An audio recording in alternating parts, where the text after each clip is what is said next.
If you believe in destiny and stories of enduring love, like this video and subscribe to the channel now.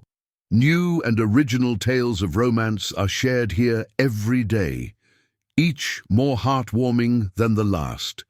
Early autumn settled over the university campus with a thoughtful calm, the air crisp enough to sharpen awareness and soften memories at the same time. Maple leaves traced quiet arcs across stone paths. Students moved in gentle currents between buildings, and the mood felt introspective, as if everyone were carrying private hopes beneath ordinary routines. It was in this setting, lecture halls humming softly, libraries glowing at dusk, that fate prepared a meeting shaped not by sound, but by attention. He had been born deaf, and by 19 he had learned to inhabit the world with a composed distance that protected him from disappointment.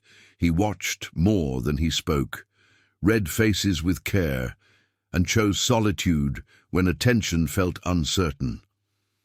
In class, he sat near the aisle, notebooks neat, eyes focused, a presence calm and self-contained.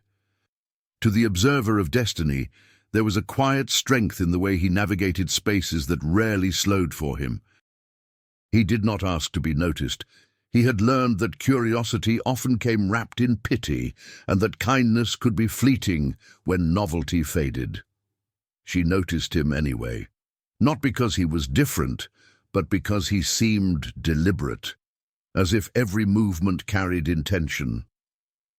When the professor dismissed the class one afternoon, she lingered, rehearsing a simple greeting that felt suddenly complicated. She approached him with an easy smile and spoke his name, her tone warm and unassuming. He didn't respond. For a brief, awkward moment, she wondered if she had misjudged his attention, until the student beside him gently explained that he was deaf. The word landed softly, not as a barrier, but as information that changed the shape of the moment. She tried again, this time with small gestures and an open posture, pointing to her notebook, to the door, to herself, hoping meaning could bridge the gap. He met her effort with polite reserve. He nodded, offered a brief, practiced smile, and gathered his things as if to leave. It wasn't unkindness that closed the distance, it was fear. He had learned to step back before hope could lean too close. He worried she would be disappointed when curiosity met reality, or worse, that she was there out of sympathy. The unspoken language between them faltered, and he chose silence as a shield. Days passed.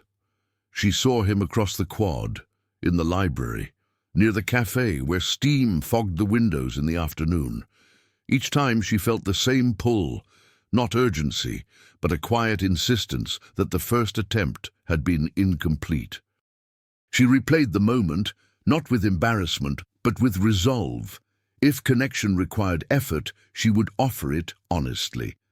The observer of destiny watched her choose patience over pride, understanding that persistence can be respectful when it listens more than it demands. She sought help not from him, but from learning. A language professor agreed to tutor her in sign language, warning that fluency would take time, humility, and care. She accepted the terms gladly. Evenings became practice sessions, fingers shaping meaning, eyes learning rhythm. She learned greetings, questions, the careful grammar of hands. Each lesson felt like a promise kept quietly. She did not tell him what she was doing. She wanted the language to be an offering, not a performance. When she approached him again weeks later, autumn had deepened, shadows longer and steadier. She signed his name slowly, clearly, and waited. Surprise flickered across his face, not theatrical but genuine. He responded cautiously, correcting her form with a small, patient motion. Conversation followed in fragments, tentative and sincere. He resisted at first, offering brief answers, measuring intent. She did not rush him. She asked simple questions, listened with her eyes, accepted corrections with gratitude. The unspoken language began to find its shape. Trust does not arrive all at once. It gathers. He tested the space between them, then allowed it to narrow. He shared that he feared being someone's lesson rather than their choice. She answered without grand declarations, only consistency. She returned. She practiced. She waited. The observer of destiny recognized the moment for what it was, a silent promise forming, not of certainty, but of care.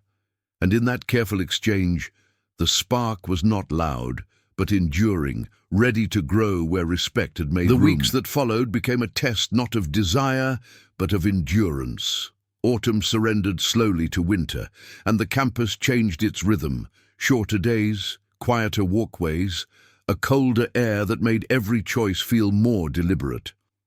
Their conversations continued, measured and careful, unfolding in study rooms and shaded corners where distraction was minimal.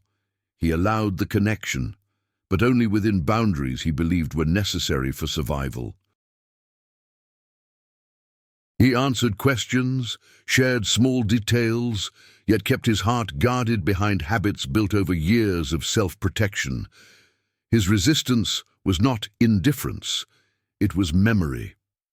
He remembered the way people's interest often faded once effort was required, how enthusiasm dimmed when communication demanded patience. He had learned to interpret withdrawal before it happened, to leave first rather than be left. So when she returned again and again, practicing signs with growing confidence, he felt both drawn and uneasy.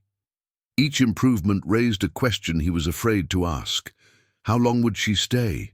She sensed the hesitation and chose not to confront it directly. Instead, she focused on constancy. She arrived on time. She practiced daily. She listened more than she spoke, learning not only the language of signs, but the rhythm of his comfort. When he corrected her, she thanked him.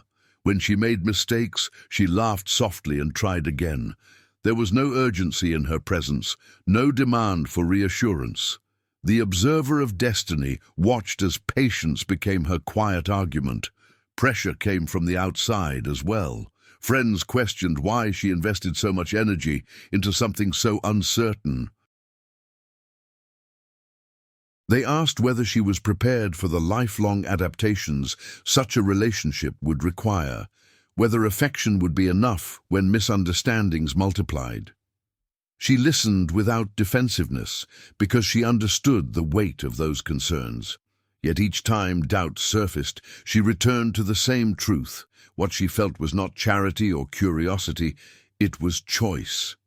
He felt the pressure too, though it took a different shape. Watching her learn his language stirred a vulnerability he had kept carefully contained. It challenged the story, he told himself, that people always left once the novelty wore off. He began to fear disappointment more than isolation. There were days when he pulled back, answering messages late, shortening conversations, testing whether absence would weaken her resolve. Each time she responded with calm steadiness, neither chasing nor withdrawing. She simply remained. Winter settled fully, bringing early nights and a sharper quiet. One evening, after a long study session, she signed something she had practiced for days, that she understood his fear and that she would rather be honest now than leave him guessing later. She told him she wasn't there out of pity. She wasn't there to prove anything.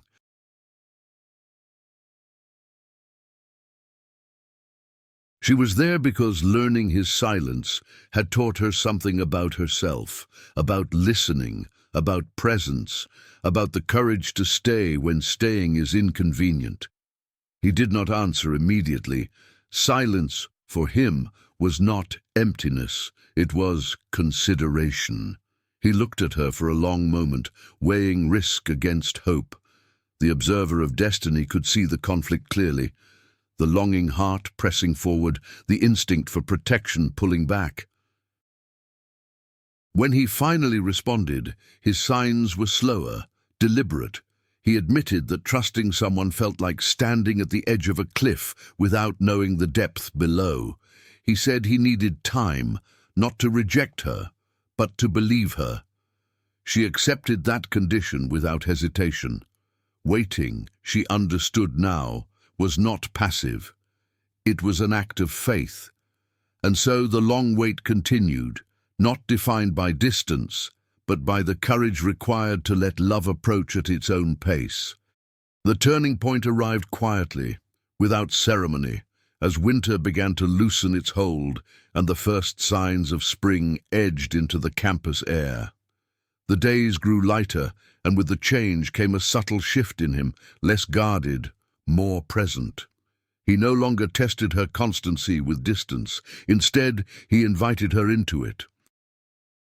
They studied together in sunlit corners, shared lunches where conversation flowed in signs and expressions, and began to laugh with an ease that surprised them both. What had once required effort now felt natural, shaped by mutual attentiveness rather than fear. Yet the final obstacle was not habit or hesitation, it was truth. He carried a doubt that words alone could not dissolve. The fear that she would one day wake and realize how much easier love could be with someone who did not require adaptation. He had seen that ending before, even if he rarely spoke of it. The observer of destiny knew that love, to endure, must face its deepest question openly. The confrontation came on an afternoon softened by early blossoms, when they sat beneath a tree near the library, petals drifting down like quiet punctuation. He signed slowly, carefully, choosing clarity over comfort. He asked her what would happen when the effort felt heavy, when misunderstandings accumulated, when the world reminded her again and again that loving him would always mean translating. His eyes held the question he had never dared to ask anyone before. Would she choose him when choosing him was no longer new? She listened without interrupting, allowing the weight of the moment to settle. Then she answered with the steadiness she had practiced for months. She told him that learning his language had not been a burden, it had been an opening, that the patience required had taught her to listen in ways she never had before.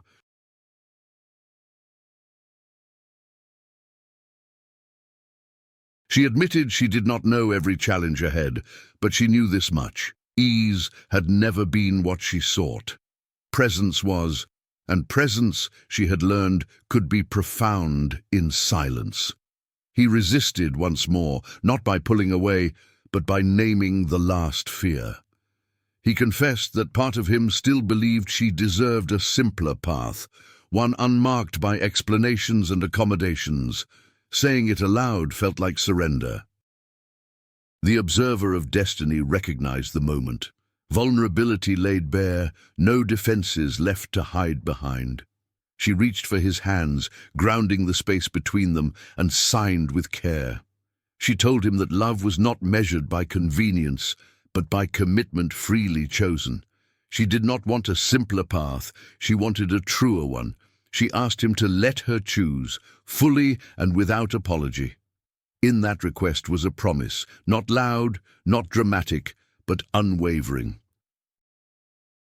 Silence followed, rich and deliberate. He looked at her as if seeing her anew, not as someone approaching his world, but as someone standing within it by choice. When he finally responded, his signs were gentle and certain. He said yes, not to perfection, not to certainty, but to the courage of beginning together. The resistance eased, not because fear vanished, but because it was no longer carried alone. They became a couple in the quietest sense of the word. No announcements, no spectacle, just a shared understanding sealed beneath a tree in early spring. The observer of destiny marked the moment as acceptance, not of circumstance, but of love that had earned its place through patience, humility, and truth. Spring unfolded fully, and with it came a gentler rhythm to their days, as if the world had adjusted itself to meet them where they stood. Blossoms filled the campus paths. Sunlight lingered longer in the afternoons, and what had once felt tentative now settled into something quietly certain. They moved forward together with intention, not rushing to define their relationship for anyone else, but honoring it through shared routines and deliberate care. Love, for them, was not declared loudly. It was practiced. They learned each other beyond the classroom and the early vulnerability that had first brought them close. He introduced her to the parts of his life shaped by silence, friends who signed with ease, places where he felt entirely himself, moments where sound was unnecessary. She introduced him to her world too, translating when needed, adapting naturally, never making him feel like an exception. What surprised them both was how balanced it felt. Neither was rescuing the other. They were simply meeting in the middle, again and again. Challenges did not disappear, but they no longer felt threatening. Misunderstandings happened, as they do in every relationship, but they learned to slow down instead of pulling away. When frustration surfaced, they addressed it with patience rather than assumption. He began to trust not only her affection, but her resilience. She began to understand that loving him had reshaped her idea of intimacy, not as something spoken, but as something witnessed and chosen daily. Their families noticed the change before they announced anything. She was calmer, more grounded. He was more open, more willing to be seen. When they finally shared their relationship openly, it was met not with surprise, but with a quiet recognition that something meaningful had taken root. He was not defined by what he lacked. He was known by how deeply he loved and allowed himself to be loved in return. Time continued its steady work. They graduated. Life expanded beyond the campus that had first brought them together. Decisions followed. Jobs, cities, plans that required coordination and compromise. Through each transition, they returned to the same foundation: communication shaped by intention, affection expressed through presence. The observer of destiny would note that their bond did not weaken with change. It matured, reinforced by every choice to adapt together rather than apart. The moment he proposed came without grand display. One evening, as dusk softened the sky into hues of lavender and gold, he took her hands and signed a question shaped by certainty rather than fear. He told her that she had taught him to trust silence, not as a barrier, but as a shared space. He asked if she would continue choosing that space with him, not because it was easy, but because it was true. She answered without hesitation, tears gathering as she signed yes, knowing that the journey they had built was already a promise fulfilled. They married surrounded by people who understood that love takes many forms, and that devotion is measured not by sound, but by consistency. Their life together became a quiet legacy, one that proved patience can be powerful, that effort can be beautiful, and that learning another's silence can teach the deepest form of listening. Destiny, watching from a respectful distance, was satisfied. This was not a love that demanded to be heard. It was one that chose to endure. If this story touched your heart, please like this video and leave a comment sharing your favorite moment. If you haven't subscribed to the channel yet, please subscribe and turn on the notification bell to receive alerts for new, romantic stories. Thank you for listening, and may your own story be filled with love.